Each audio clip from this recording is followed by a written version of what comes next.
أشهد أن لا إله إلا الله وحده لا شريك له وأشهد أن محمدا عبده ورسوله أما بعد فأعوذ بالله من الشيطان الرجيم بسم الله الرحمن الرحيم الحمد لله رب العالمين الرحمن الرحيم مالك يوم الدين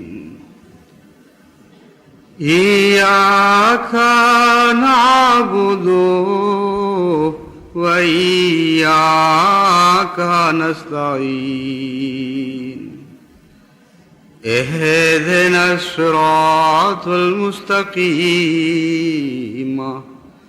صراط الذين أنعمت عليهم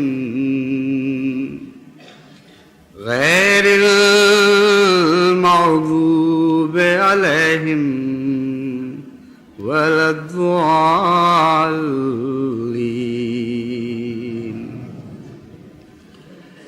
وأقم الصلاة طرفي النهار وزلفا من الليل إن الحسنات يذهبن السيئات ذلك ذكرى للذاكرين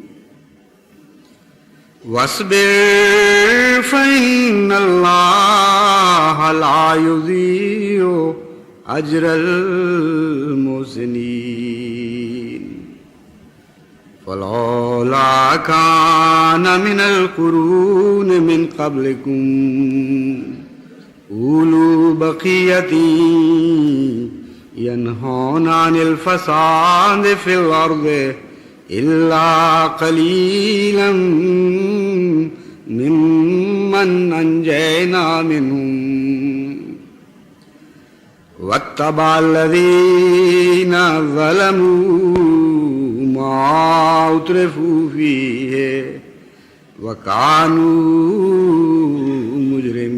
مجرمين۔ عبادت الہی کے مختلف مقاصد ہیں اور مختلف فوائد انسان کو پہنچتے ہیں۔ تعلق باللہ اس کا ایک مضمون ہے اور تعلق بالعباد اس کا دوسرا پہلو ہے۔ اور تعلق بالعباد میں سب سے بڑا فائدہ نماز یہ دیتی ہے کہ خوبیاں پیدا کرتی چلی جاتی ہے معاشرے میں اور معاشرے کی بدیاں دور کرتی چلی جاتی ہے، اور دن بدن معاشرہ زیادہ دلکش، زیادہ خوبصورت، زیادہ دلربا ہوتا چلا جاتا ہے۔ چنانچہ قرآن کریم فرماتا ہے کہ اس مقصد کی خاطر بھی نماز کو ادا کرو اور بڑی ذمہ داری کے ساتھ ادا کرو، اس امید پر کہ تمہاری عبادتوں کے بدلے، تمہاری عبادتوں کے نتیجے میں بالآخر تمہارا معاشرہ نہایت حسین اور جنت نشان بن جائے گا۔ فرماتا ہے نماز کو دن کے دونوں کناروں پر کھڑا کرو، جس طرح حفاظت کے لیے فوجیں مقرر کی جاتی ہیں اس طرح کا نقشہ کھینچا ہے کہ گھیر لو اپنے دن کو نمازوں سے، اور راتوں کو بھی کچھ اٹھو اور وہاں بھی خدا کی عبادت کرو۔ کیوں؟ اس لیے کہ ان الحسنات یذہبن السیئات، کیونکہ نیکیوں میں یہ خوبی پائی جاتی ہے کہ وہ بدیوں کو دور کر دیتی ہیں۔ اس لیے نماز کا جو اخروی فائدہ ہے وہ تو الگ ہے، تعلق باللہ کا مضمون اپنی جگہ ہے، لیکن اس دنیا میں بھی انسان کو نماز سے جو نمایاں فائدہ پہنچتا ہے وہ یہ ہے کہ اس کے اندر، اس کے معاشرے میں حسن پیدا ہونے لگ جاتا ہے اور بدیاں دور ہونے لگ جاتی ہیں.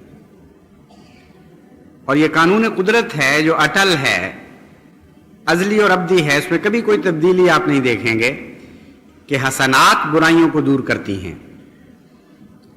یہ جو طرز کلام ہے قرآن کریم کی، یہ دنیا کے عام تصور سے بالکل مختلف ہے. یہ جو نتیجہ نکالا گیا ہے کہ حسنات برائیوں کو دور کرتی ہیں، عام انسانی فہم نے جو نتیجے اخذ کیے ہیں یہ اس کے بالکل برعکس ہے. عام طور پر غلطی سے کوتا نظر انسان یہ سمجھتے ہیں کہ بدیاں زیادہ طاقتور ہوتی ہیں اور نیکیاں کمزور ہوتی ہیں. کہتے ہیں بدی راہ پا گئی اس کے اندر، اور جو جو بدی داخل ہونے شروع ہوئی اس نے نیکی کو دھکیل کر باہر کرنا شروع کیا.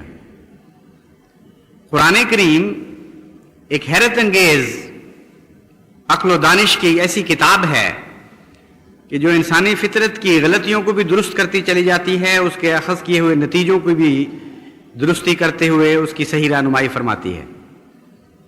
اللہ تعالیٰ فرماتا ہے کہ حسنات میں طاقت ہے اور بدیاں کمزور ہیں. وہ قومیں جن میں تم بدیاں دیکھتے ہو، دراصل ان میں سے پہلے مثبت خوبیاں دور ہونی شروع ہوئی تھیں. پہلے ان کے اندر حسنات غائب ہونا شروع ہوئیں، اور حسنات کے نہ ہونے کے نتیجے میں چونکہ خلا نہیں ہو سکتا اس لیے لازماً بدیاں اس کی جگہ پہنچ جاتی ہیں. انسانی فطرت خلا میں نہیں رہ سکتی. انسانی مزاج بغیر کسی چیز کے نہیں زندہ رہ سکتا. اللہ تعالیٰ فرماتا ہے کہ جب تک نیکیاں موجود رہتی ہیں وہ حفاظت کرتی ہیں اور بدیوں کو اندر داخل نہیں ہونے دیتی. اور بدیاں تو ایک منفی پہلو ہے. جس طرح روشنی کے مقابل پر اندھیرا ہے، اگر روشنی نہیں ہوگی تو اندھیرے نے تو آنا ہی آنا ہے. اس لیے یہ حیرت انگیز طور پر روحانی دنیا کی سائنٹیفک کتاب ایسی ایسی اصطلاحیں استعمال فرماتی ہے اور ایسے ایسے مضامین پر روشنی ڈالتی ہے کہ انسانی عقل وہاں تک پہنچ ہی نہیں سکتی. جب ایک دفعہ علم ہو جائے قرآنی نقطہ نگاہ کا، پھر جب آپ تدبر کریں اور غور کریں تو حیرت انگیز طور پر قرآنی بیانات کو سچ پائیں گے.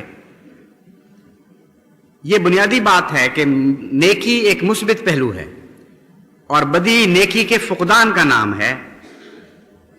بس جو نیکی کم ہوگی بدی زیادہ ہونی شروع ہو جائے گی. یہ نہیں ہو سکتا، ناممکن ہے کہ نیکی موجود ہو اور پھر بدی اندر داخل ہو جائے. تو اللہ تعالیٰ فرماتا ہے کہ تم اگر معاشرے کی اصلاح چاہتے ہو تو نیکیوں میں سے بھی چوٹی کی نیکی ہے اس کو اختیار کرو. عبادات کو قائم کرو اور عبادات سے اپنے اوقات کو گھیر لو. کوئی گنجائش نہ چھوڑو باقی جہاں عبادت کا پہرا نہ لگا ہو. اور عبادتیں جو تمہیں حسن عطا کریں گی وہ حسن تمہاری برائیوں کو دور کرنے کا ذمہ دار ہو جائے گا. یہ ہے خلاصہ اس کلام کا جو میں نے آپ کے سامنے پڑھ کے سنایا. اب آپ مزید غور کریں تو آپ کو دو قسم کے نمازی نظر آئیں گے. ایک وہ نمازی جو نماز تو پڑھتے ہیں لیکن ان کے معاشرے کی بدیاں دور نہیں ہو رہی ہوتی. ایک وہ نمازی جو جتنا خدا کے قریب ہوتے چلے جاتے ہیں اتنا زیادہ ان کے اندر پاک تبدیلیاں ہونے لگتی ہیں.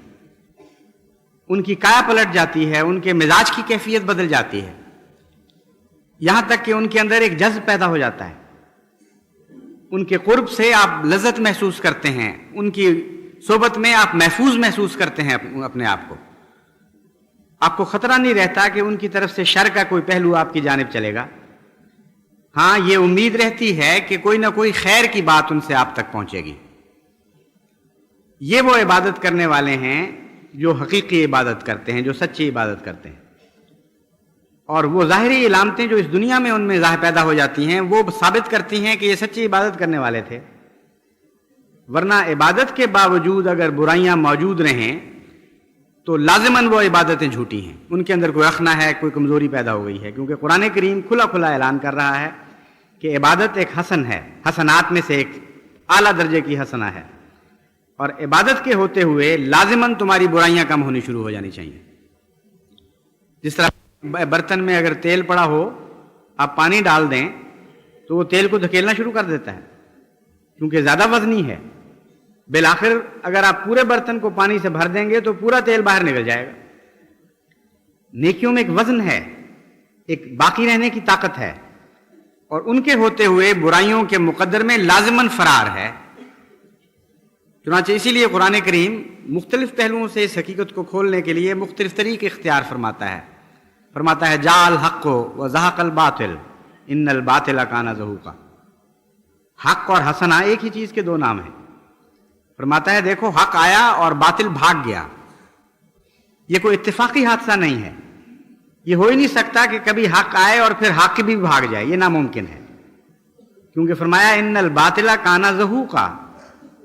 باطل کی فطرت میں حق کے مقابل پر دوڑنا ہے، اس کو تعلیم یہ دی گئی ہے، اس کی ساخت ایسی ہے باطل کی، اس طرح اس کی تخلیق کی گئی ہے کہ لازماً اسے حق کے مقابل پر بھاگنا ہی بھاگنا ہے، جس طرح روشنی کے مقابل پر اندھیرے کے لیے فرار کے سوا اور کچھ ممکن نہیں۔ چنانچہ قرآن کریم حسنہ اور حق کی جو تعریف فرماتا ہے وہ ایک نہایت ہی اعلیٰ درجے کی مثبت تعریف ہے۔ چنانچہ دوسری جگہ فرماتا ہے فَأَمَّا الزَّبَدُ فَيَذْهَبُ جُفَاءً وَأَمَّا مَا يَنْفَعُ النَّاسَ فَيَمْكُثُ فِي الْأَرْضِ۔ یہ بدیاں اور یہ کھوکھلی دنیا کی باتیں یہ تو جھاگ کی طرح ہوا کرتی ہیں، ان میں وزن کوئی نہیں ہوتا، یہ باقی رہنے والی چیزیں نہیں ہیں۔ فَأَمَّا مَا يَنْفَعُ النَّاسَ، وہ صفات حسنہ جو بنی نوع انسان کے فائدے کے لیے پیدا کی گئی ہیں، ان میں باقی رہنے کی صلاحیت ہے۔ یمکث فی الارض، وہ زمین میں باقی رہ جاتی ہیں۔ یہ جو قرآن کریم نے مضمون بیان فرمایا، اس پر بعض سطحی نظر رکھنے والے یہ اعتراض کرتے ہیں کہ ہم نے تو اس کا برعکس نظارہ دنیا میں دیکھا ہے، دنیا میں مختلف مذاہب آئے اور آ کے گزر گئے، اور ہر دفعہ جب وہ غالب آنے کے بعد پیچھے ہٹے اور وہ زمینیں چھوڑیں جہاں ایک دفعہ ان کو غلبہ نصیب ہوا تھا، تو بدیوں نے پھر وہیں جگہ پا لی اور بدیوں کا گویا دوبارہ راج شروع ہو گیا۔ ہر نیکی کی لہر عارضی طور پر آتی ہے اور چلی جاتی ہے، اور مستقلاً بدیاں ہی یہاں بسیرے کرتی ہیں اور بدیاں ہی ڈیرے ڈالتی ہیں۔ یہ ایک عام مشاہدہ ہے تاریخ انسانی کا، جس پر غور کرتے ہوئے ایک سطحی نظر کا انسان کہتا ہے کہ پھر اس کا کیا مطلب کہ ان الحسنات یذہبن السیئات۔ ہم تو یہ دیکھتے ہیں کہ ان السیئات یذہبن الحسنات، بدیوں نے ہی بالآخر نیکیوں کو دھکیل کے باہر کیا ہے، اور نیکیوں نے بدیوں کو نہیں دھکیلا۔ یہ مضمون دو طرح سے غلط ثابت ہوتا ہے، یعنی سرسری نظر میں اور تاریخی مطالعے میں تو بظاہر یہی حقیقت نظر آ رہی ہے، مگر قرآن کا کلام لازماً سچا ہے اور عقل کو منوایا جا سکتا ہے۔ اب جب مزید تجزیہ کریں گے صورتحال کا تو آپ کو معلوم ہوگا کہ قرآنی دعویٰ ہی سچا ہے اور ہمارے مشاہدے نے کچھ غلطی کی تھی۔ سب سے پہلی بات جو نظر آتی ہے وہ یہ ہے کہ نیکی اس وقت داخل ہوتی ہے جب نبوت آتی ہے، اور بظاہر اتنی کمزوری کی حالت میں داخل ہوتی ہے کہ اگر بدی میں کوئی وزن ہوتا تو ممکن نہیں تھا کہ نیکی راہ پا جاتی۔ یعنی تمام وہ غلبے کے محرکات، تمام وہ سامان جس کے نتیجے میں غلبے کو برقرار رکھا جا سکتا ہے، وہ سارے بدی کے پاس ہوتے ہیں، اور کلیتاً رچ بس جاتی ہے معاشرے میں، انگ انگ میں بھیگ چکی ہوتی ہے، کو بھگو چکی ہوتی ہے۔ جیسا کہ قرآن کریم نے نقشہ کھینچا ظہر الفساد فی البر والبحر، کہ دیکھو محمد مصطفیٰ صلی اللہ علیہ وآلہ وسلم ایسے حال میں تشریف لائے کہ گویا پاؤں رکھنے کی بھی جگہ نہیں تھی نیکی کے لیے، نہ خشکی میں کوئی جگہ باقی تھی نہ تری میں کوئی جگہ باقی تھی۔ بعض دفعہ ایک گند اتنا پھیل جاتا ہے کہ حقیقتاً وہاں پاؤں رکھنے کی بھی گنجائش نہیں رہتی۔ تو قرآن کریم تو یہ فرماتا ہے کہ ایسے حال میں محمد مصطفیٰ صلی اللہ علیہ وآلہ وسلم نے طلوع فرمایا کہ جب ایک چپا بھی گنجائش نہیں تھی نیکی کے لیے، وہاں قدم رکھا ہے اور دیکھا یہ پھر دنیا نے کہ نیکی نے پھیلنا شروع کیا، نیکی کی زمینیں بڑھنی شروع ہوئیں اور بدی سمٹنے لگ گئی۔ تو وہ تمام ذرائع جو غلبے کے ذرائع کہلاتے ہیں عرف عام میں، وہ تمام محرکات جن کے نتیجے میں تسلط ہو سکتا ہے، وہ سارے بدی کو حاصل تھے۔ کامل طور پر نیکی کو نکال کر باہر کر دیا گیا تھا. پھر داخل بھی ہوئی ہے کسی فوج کے ساتھ نہیں، کسی جبر کی تعلیم کے ساتھ نہیں، کسی جتھے کے ساتھ نہیں آئی. ایسی کمزور حالت میں آئی ہے کہ پنپنے کے لیے کوئی وجہ ہی معلوم نہیں ہوتی. سارے آپ ان واقعات کو، ان شواہد کو ایک کمپیوٹر میں ڈال دیں جو حضرت محمد مصطفیٰ صلی اللہ علیہ وآلہ وسلم کے زمانے میں بدی کی تائید کر رہے تھے، اور دوسری طرف حضرت محمد مصطفیٰ صلی اللہ علیہ وآلہ وسلم کا پیغام اور طرز عمل کو ڈال دیں، اور یہ بھی ساتھ لکھ دیں اس میں کہ یہ وہ شخص ہے جو سب سے زیادہ ہر دل عزیز تھا، مگر اس دعوے کے بعد کہ میں نیکی کی تعلیم دوں گا اور نیکی کے زور سے بدی کو غائب کروں گا، یہ آج قوم میں سب سے زیادہ مغضوب بن چکا ہے. اس کے اپنے عزیزوں نے اس کو چھوڑ دیا ہے، اس کے رشتہ داروں نے اس سے منہ موڑ لیا ہے. جتنے اس کے جتھے تھے، جتنے اس کے مداح تھے، سب پیچھے ہٹ چکے ہیں، اور کامل طور پر ساری دنیا میں بدی غالب آ گئی ہے. کیا نتیجہ نکلنا چاہیے؟ ہر بار کمپیوٹر یہ جواب دے گا کہ سوال ہی نہیں پیدا ہوتا نیکی کے غالب آنے کا. لازماً یہ ایک شکست خوردہ حقیقت ہے جسے دوبارہ داخل ہونے کا سوال ہی نہیں پیدا ہوتا. لیکن واقعہ کیا ہوتا ہے؟ واقعہ یہ ہوتا ہے کہ قرآن کریم فرماتا ہے افلا یرون انا ناتی الارض ننقصها من اطرافها افهم الغالبون، کہ یہ بے وقوف جو اپنے غلبے کے اوپر چھلانگیں لگا رہے ہیں اور بڑے بڑے بول رہے ہیں کہ ہماری طاقت کے مقابل پر اس نیکی کی کمزور حالت پنپ کس طرح سکتی ہے. کہتے ہیں وہ یہ کیوں نہیں دیکھتے کہ ہم زمین کو، ان کی زمین کو تنگ کرتے چلے جا رہے ہیں اور محمد مصطفیٰ صلی اللہ علیہ وآلہ وسلم کی زمین کو بڑھاتے چلے جا رہے ہیں. دن بدن ان کی زمینوں کے کنارے کٹ کٹ کے محمد رسول اللہ صلی اللہ علیہ وسلم کی زمین میں داخل ہو رہے ہیں. افہم الغالبون، تو وہ کیسے غالب آ جائیں گے جن کی زمینیں تنگ ہو رہی ہیں؟ تو نیکی اس وقت داخل ہوتی ہے جبکہ سارے آڈز، ان انگریزی محاورے کے مطابق سارے وہ محرکات جو فیصلہ کن ہوا کرتے ہیں ایک مقابلے میں، وہ بدی کے حق میں ہوتے ہیں. ایک ہی چیز ہے قرآنی بیان کے مطابق جو نیکی کے حق میں جاتی ہے، اور وہ یہ ازلی ابدی قانون ہے، اٹل قانون ہے، ان الحسنات یذہبن السیئات، کہ نیکیاں ایک مثبت طاقت ہیں، یہ کوئی منفی تصورات نہیں ہیں. جب یہ مثبت طاقتیں داخل ہوتی ہیں تو منفی طاقتوں نے لازماً ہٹنا ہے وہاں سے. پھر وہ قومیں جب اپنی مثبت طاقتوں کی حفاظت نہیں کرتی، پہلے نیکیوں کو چھوڑنا شروع کرتی ہیں، پھر ان میں بدیاں راہ پاتی ہیں. جب تک نیکیاں موجود ہوں بدی کو مجال نہیں ہے کہ وہ راہ پا جائے. ایک تو یہ نقطہ نگاہ ہے جس کے ساتھ جب آپ تجزیہ کرتے ہیں تو وہ فلسفیانہ خیال باطل نظر آتا ہے کہ ہمیشہ بدی غالب آئی ہے، نیکی غالب نہیں آئی. دوسرا، جب آپ تاریخ انسانی کا مطالعہ ایک گراف کی شکل میں کرتے ہیں، ایسی صورت میں کہ ہر تہذیب کے بعد اگلی تہذیب جب آئی تو اس کا کیا مقام تھا، اس کے بعد جو اگلی تہذیب آئی اس کا کیا مقام تھا، تو یہ دیکھ کر آپ حیران ہو جاتے ہیں کہ بظاہر نیکیاں شکست کھا کر چلی گئی ہیں، لیکن ہر منزل پر کچھ باقی رہنے والی ایسی صلاحیتیں چھوڑ گئی ہیں جنہوں نے انسان کے اخلاق کے معیار کو بلند تر کیا ہے، نیچے نہیں گرایا. وہ انسان جو جنگل کے، جو پتھر کے زمانے کا انسان تھا، یا بعد میں اس نے نیا دنیا میں رسنا بسنا سیکھا، اس وقت اس کی بہیمانہ حالتیں اتنی خطرناک تھیں کہ اس کے اس زمانے کے جو مذہبی تصورات یا تہذیبی تصورات ہیں وہ بہت زیادہ بھیانک ہیں آج کے مقابل پر.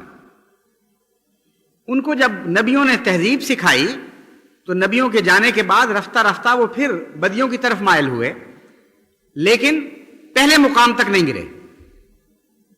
ہر اگلی جو لہر آئی ہے وہ پہلے سے اونچا چھوڑ گئی ہے، ہر اس سے اگلی لہر جو آئی ہے وہ اس سے پہلے سے اونچا انسانیت کا مقام چھوڑ گئی ہے. چنانچہ آج جو تصور ہے آزادیوں کا اور انسانی حقوق کا، اس کا عشر عشیر کیا اس کا 1000واں حصہ بھی آج سے 2-4 ہزار سال پہلے موجود نہیں تھا.